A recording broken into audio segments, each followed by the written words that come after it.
Middle class और ये जो नौकरी पेशा लोग हैं वो माना भी जाता है कि बीजेपी को काफी वोट भी करते हैं। अब 17,500 का आपने न्यू टैक्स रिजीम जो लाया उस पर मैं बाद में पूछूं, 17,500 का आप फायदा दे रहे हैं तो ये कितना हो गया हर महीने 1,458 रुपया। 1,500 का फायदा अगर होता है मिडिल क्लास को तो उसके लिए तो ये कुछ भी नहीं है। तो ये जो जिसको कहते हैं ऊँट के मुंह में जीरा, वो उनके लिए आपने किया है। तो मिडिल क्लास, और यही वजह है कि आपके जो प्रशंसक भी हैं आपकी सरकार के, वो मिडिल क्लास सोशल मीडिया पर बड़े पैमाने पर बजट में ये खामियां देख रहा है। उनको लग रहा है कि उनको तो आप फायदा कभी देते ही नहीं है। डायरेक्ट टैक्सेस, जबकि आपका कलेक्शन पिछले साल 20% के आसपास बढ़ा था। इस पर आपका क्या कहना? मिडिल क्लास के लिए ही वो टैक्स रेट हमने कम कर दिया, और उसके साथ साथ क्योंकि टैक्स रेट जब कम करते हैं उसका इंपैक्ट हाई इनकम वाले को भी मिलता है, इसीलिए हम, ठीक है वो सिस्टम ऐसे ही, इसीलिए हाई इनकम अर्नर भी फर्स्ट 5 लाख का, फर्स्ट 7 लाख का नो टैक्स, उसके बाद हर एक का उनका हिस्से के अनुसार रेट भी, फिर लास्ट में 30% बाकी बचा हुआ अमाउंट में वो 30% पे करता है। नॉर्मल टैक्सेशन में ही होता है। सैलरी क्लास को डायरेक्टली बेनिफिट हो, इसीलिए स्टैंडर्ड डिडक्शन को 50,000 से 75,000 बढ़ा। इसके अलावा मिडिल क्लास के बच्चे के लिए 10 लाख तक सब्सिडाइज लोन दे रहे, ये प्रावधान भी हमने इस बार लिया है। इसके अलावा अफोर्डेबल हाउसिंग में सब्सिडाइज रेट में लोन देते हैं, हाउस खरीद लो। इसके अलावा एलआरएस में आपके बच्चे विदेश जा रहे हैं या आपके परिवार में से कोई विदेश जाकर ट्रीटमेंट ले रहे हैं, उसके लिए अमाउंट बढ़ाएं। इसीलिए मैं ये कहना चाह रही हूं कि through various different ways middle class के लिए फायदा हो, इसीलिए हम we are bringing in various steps. सिर्फ एक को उठा करके इसमें 1,000 रुपीज नहीं, 2014 we'll have to work in various different ways to reach for them। जी, हम अप्रिशिएट करते हैं, उनको हेल्प करना है। हेल्प मतलब उनके राइटफुली जो उनको मिलना है वो मिलना चाहिए, और भी मिलना भी चाहिए, if I can give it. जब 2014 के चुनाव हो रहे थे तो सुब्रमण्यम स्वामी की तरफ से ये थॉट एक बड़ा डिस्कशन का टॉपिक बना था कि क्या जीरो टैक्स की तरफ हम बढ़ सकते हैं, इसलिए सबकी बड़ी उम्मीदें बनी। अब इनकम टैक्स एक ऐसी चीज है जिसको लेकर हर बार मुझे लगता है सबसे ज्यादा स्पेक्युलेटिव चीजें होती हैं कि क्या इस बार इतना दायरा बढ़ जाएगा, इतना। पर क्या ये प्रैक्टिकल है हमारी तरफ से ऐसी उम्मीदें रखना? मैं एक लेमैन की तरह आपसे समझना चाहती हूँ। नो सी, टैक्स को कम करते आने में हम कोशिश लगातार करके आ रहे हैं। इसीलिए जब when people wanted to be simple also और रेट कम भी हो, एग्जिस्टिंग टैक्स रेजिम में वो करना हमने ठीक नहीं समझा। न्यू रेजिम ले आए जिसमें सिंप्लीफाइड रेट भी और सिंप्लीफाइड प्रोसेस भी, फाइलिंग का प्रोसेस भी सिंपल करो। So we brought in that, जिससे धीरे धीरे रेट ऑफ टैक्स को हम कम करके आएंगे, जिससे the burden will be reduced further and further. इसीलिए तो न्यू रेजिम ले आए, and that is work in progress. Every year we are trying to do something for it. This last year we had brought up a change, और इस साल already within 12 months उसमें ये 2 परिवर्तन ले आए, स्टैंडर्ड डिडक्शन का और रेट का। टैक्स नेट की बात करते हैं क्योंकि अभी भी इस देश में 140 करोड़ लोग हैं। 8 करोड़ लोग टैक्स के दायरे में आते हैं, जिसमें से लगभग 5 करोड़ रिटर्न भरते हैं, टैक्स नहीं देते हैं। 2% लोग तो टैक्स देते हैं। कई बार बहुत इनोवेटिव तरीके अपनाए गए कि अगर काला पैसा है उसको डिक्लेयर कीजिए, इतना उस पर टैक्स दीजिए और उसको आप वाइट कीजिए। टैक्स नेट में लोगों को आने के लिए कोई पहल नहीं दिखती। अगर मैंने मिस किया है तो आप बता दें, ज्यादा टैक्स कलेक्शन हो पाए उसके लिए क्या आपने कुछ सोचा, कुछ आउट ऑफ बॉक्स आपको लगता है? पिछले 5 साल में स्पेसिफिकली मैं बोल सकती हूँ, उससे पहले भी कोशिश हुआ है कि लोग अपने आप टैक्सेबल इनकम कमाने के बाद भी अगर टैक्स नहीं पे करते, कैसे उनको नज करोगे? उनके ऊपर जबरदस्ती कर नहीं सकते। इसीलिए हमने ये points where big ticket expenditure होता है उनके द्वारा, उस जगह पर जाकर के हम टैक्स डिडक्शन करते हैं। टीसीएस, टीडीएस, ये सब उसी लिए। टीसीएस क्यों आता है? आप इनकम टैक्स के दायरे में नहीं है, मगर बड़ा सा एक गाड़ी खरीद रहे हैं, ठीक, इनकम टैक्स के दायरे में नहीं है, मगर पूरे परिवार के साथ लग्जरी क्रूज में जा रहे हैं।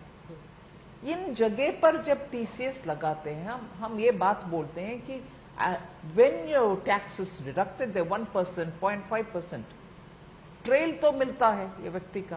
प्लीज आप अगर टैक्स फाइल करना है तो करो, उसमें ये टीडीएस और टीसीएस जो भी आपके अकाउंट के ऊपर हमने लगवाई उसका रैशनलाइज कर दो, उसको कट ऑफ करके ऑफसेट करके आप बाकी पे करो।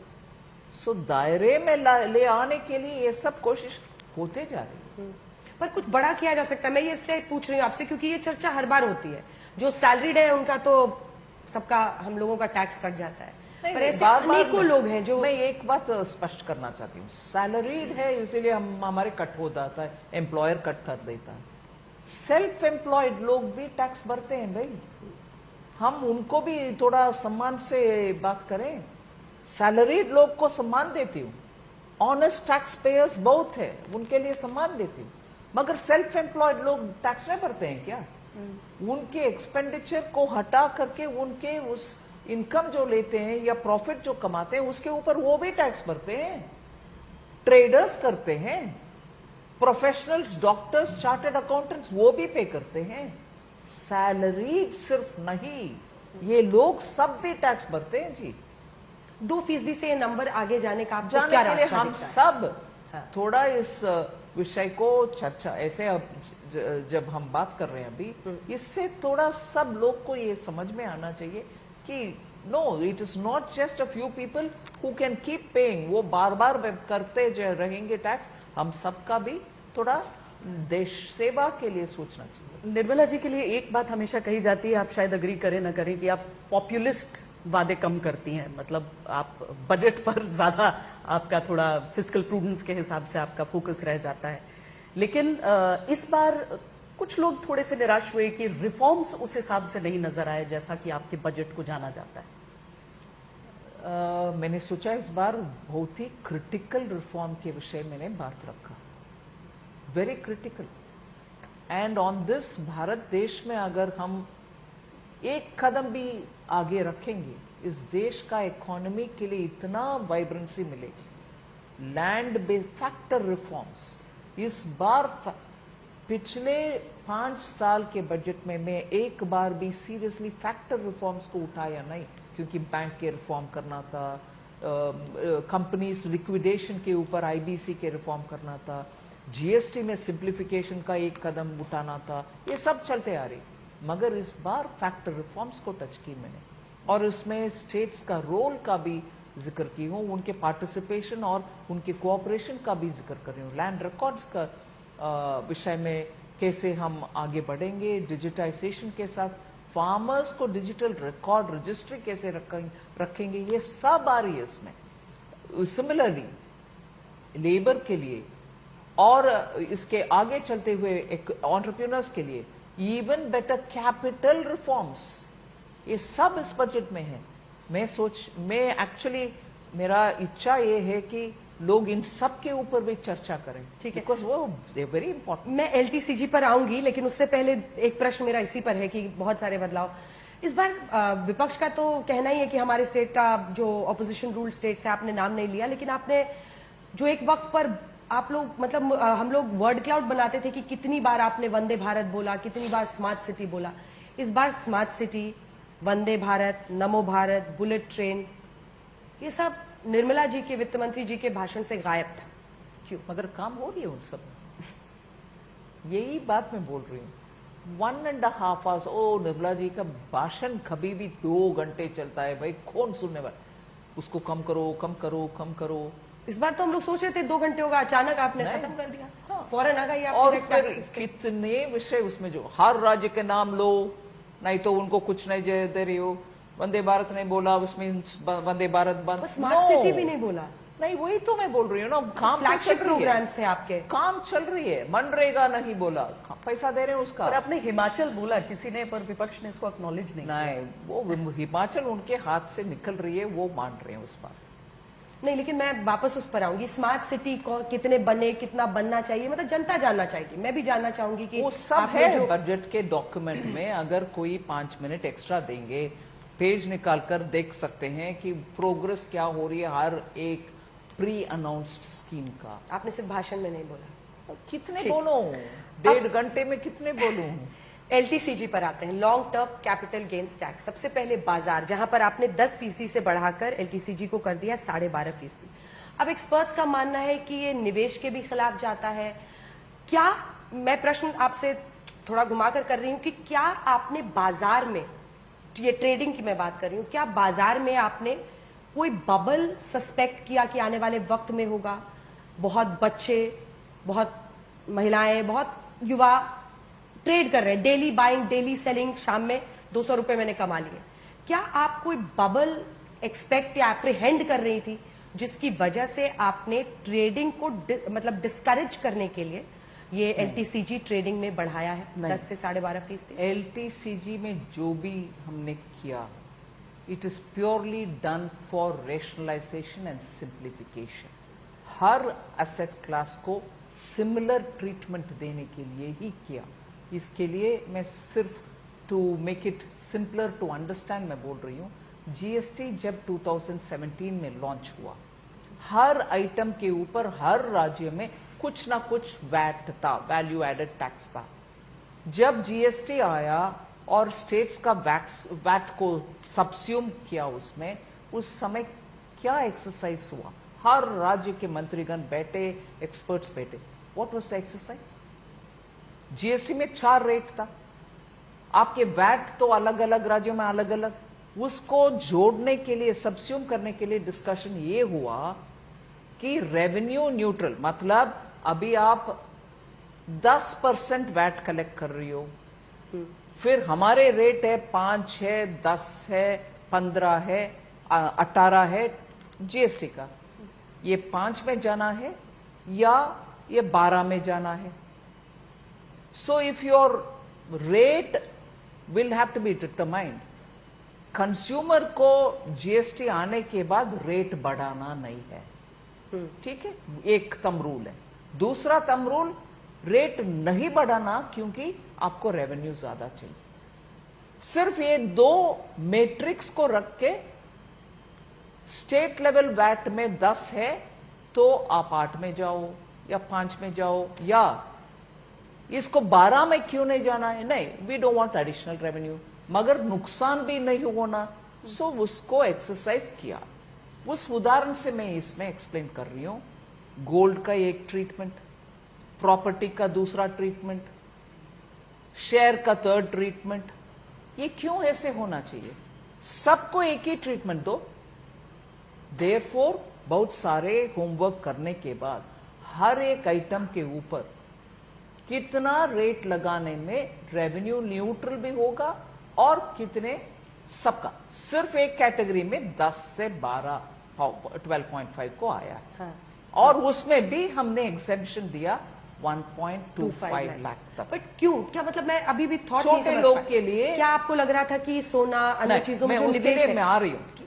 Is it a step to No. Discipline daily? हाँ, मैं आ रही हूं उसमें, एक्सप्लेन किया इसका। हाँ. So rate rationalisation and simplification was our primary objective. ये जो प्रश्न आप पूछ रहे हैं, क्या इस बबल को कंटेन करने के लिए आपने ये कदम उठाया? बिल्कुल नहीं। हमारे इंटरेस्ट और हमारे इंटेंशन स्टॉक मार्केट के साथ छेड़छाड़ करने के लिए नहीं है। और हम स्ट्रांगली ये फीलिंग करते हैं कि सेबी है और सेबी इसको निगरानी में रख रही है, और उनके द्वारा जो कंट्रोल हो रही है सॉफ्ट टच रेगुलेशन, वो काफी है। उसमें सरकार छेड़छाड़ करने का इरादा ही नहीं है हमारी। एक और एलटीसीजी प्रॉपर्टी वाला है, वो सवाल पूछ लेते हैं, फिर आप अगला सवाल पूछिएगा। प्रॉपर्टी में जहां पर आपने 20% से 12.5% एलटीसीजी को कर दिया, लेकिन आपने इंडेक्सेशन बेनिफिट हटा दिया, जो इन्फ्लेशन लिंक लोगों को फायदा हो रहा था। उससे भी लोग निराश हैं, कह रहे हैं कि अगर, हालांकि 2001 के बाद से ही है, लेकिन प्रॉपर्टी बेचने जाएंगे तो ये उनके लिए सौदे का घाटा हो सकता है, जो पहले उनके लिए ज्यादा फायदेमंद हो सकता है। नहीं, हमने बहुत सारे एक्सरसाइज किए हैं, वेरियस परमुटेशन एंड कॉम्बिनेशन के साथ, अगर प्रॉपर्टी इस साल खरीदा, इतने में खरीदा, अभी सेल वैल्यू इतना है, what would have been the tax rate, ये सब वर्कआउट करके ही हमने ये अमाउंट में आया।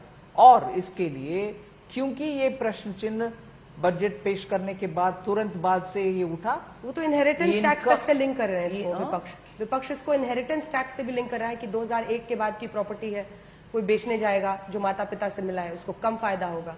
उनको ऑब्सेशन है कि inheritance tax, high net worth individual, जब उनसे पैसा वो लेने के लिए बोलते हैं, वेल्थ रीडिस्ट्रीब्यूशन करते हैं, तो वो उनको ठीक है।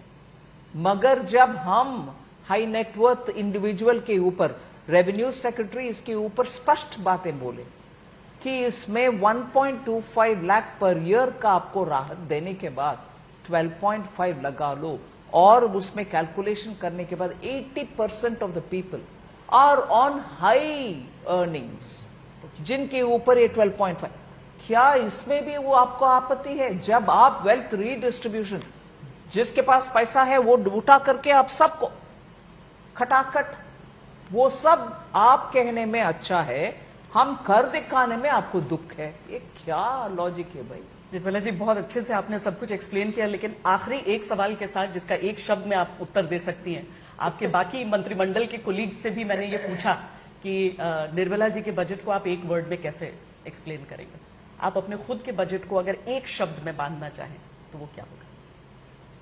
आम आदमी के लिए राहत देने वाले बजट, राहत वाला बजट। डेफिनेटली राहत वाला।